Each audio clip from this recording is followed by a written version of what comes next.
Hello viewers, நான் Jose. சயின்டிஸ்ட்ங்க சைனாவில் 3000க்கு மேலே டைனோசர் முட்டைகளை வந்து கண்டுபிடிச்சிருக்காங்க. இது பார்த்திங்கன்னா 85 மில்லியன் இயர்ஸ் பழசுன்னு கண்டுபிடிச்சிருக்காங்க.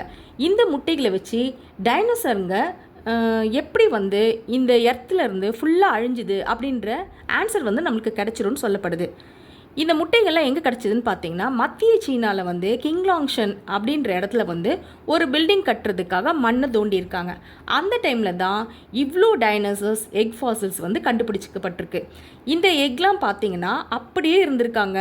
அதாவது 3000 கூட கிடையாதான், அதுக்கும் மேலே அதிகப்படியான எக்ஸ் வந்து இங்கே கிடச்சிருக்கு. இவ்வளோ அதிகப்படியான எக்ஸ் வந்து ஒரே இடத்துல டைனோசர் எக்ஸ் கிடச்சது இதுதான் ஃபர்ஸ்ட் டைம் சொல்லப்படுது.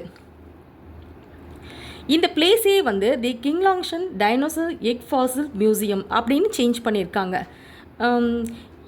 இந்த இந்த டைனோசர் பார்த்திங்கன்னா மேக்ரோலிடஸ் டுமியா ஒலிங்கனிஸ் என்ற இனத்தை சேர்ந்தவை அப்படின்னு சொல்லப்படுது. இந்த முட்டையோட தன்மையை வச்சு இது 2 கால்கள் நடந்த டெரோபேட் டைனோசருங்க அப்படின்னு சொல்லப்படுது. சயின்டிஸ்ட்ங்க இந்த முட்டைகளோட வயது வந்து எப்படி கண்டுபிடிச்சாங்க அப்படின்னு பார்த்தா, ஃபர்ஸ்ட்லாம் வந்து இந்த ஃபாசில்ஸ் கிடைக்கும் போது அதுக்கு பக்கத்தில் நேராக இருக்க ராக்ஸை அதோட ஏஜை வச்சு, அதுக்கு பக்கத்தில் இருக்க அந்த பாறைகளோட ஏஜை வச்சு தான் இது வந்து எவ்வளோ மில்லியன் இயர்ஸ் பழசாக இருக்கலாம் அப்படின்னு சொல்லுவாங்களாம்.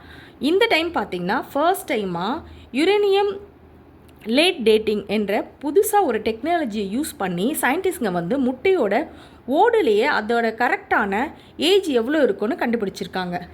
இது வந்து 85 மில்லியன் இயர்ஸ் பழைய டைனோசர் எக்னு கண்டுபிடிச்சிருக்காங்க.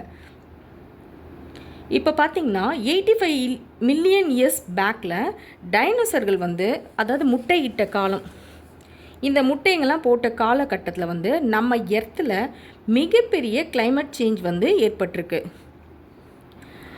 அதுக்கு முன்னாடி வரைக்கும் பார்த்திங்கன்னா செம்ம ஹாட்டாக இருந்த பூமி வந்து சடனாக ஒரு குளிர்ந்த நிலைக்கு மாறியிருக்கு. இந்த சடனான கிளைமேட் சேஞ்சை அதால் இந்த டைனோசர்களால் தாங்கிக்க முடியாமல் இது வந்து பாதிச்சிருக்கலாம் அப்படின்னு சொல்லி சயின்டிஸ்ட்ங்க வந்து சொல்லியிருக்காங்க.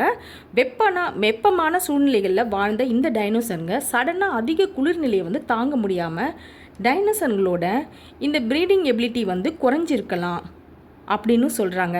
நம்ம எல்லாரும் வந்து கிட்டத்தட்ட ஒரு 66 மில்லியன் இயர்ஸ் பிஃபோர் வந்து எர்த்தில் விழுந்த விண்கல் தான் டைனோசர் அழியறதுக்கு காரணம், அதுதான் ரீசனாக இருக்கும் அப்படின்னு நம்ம நினச்சிட்ருக்கோம்.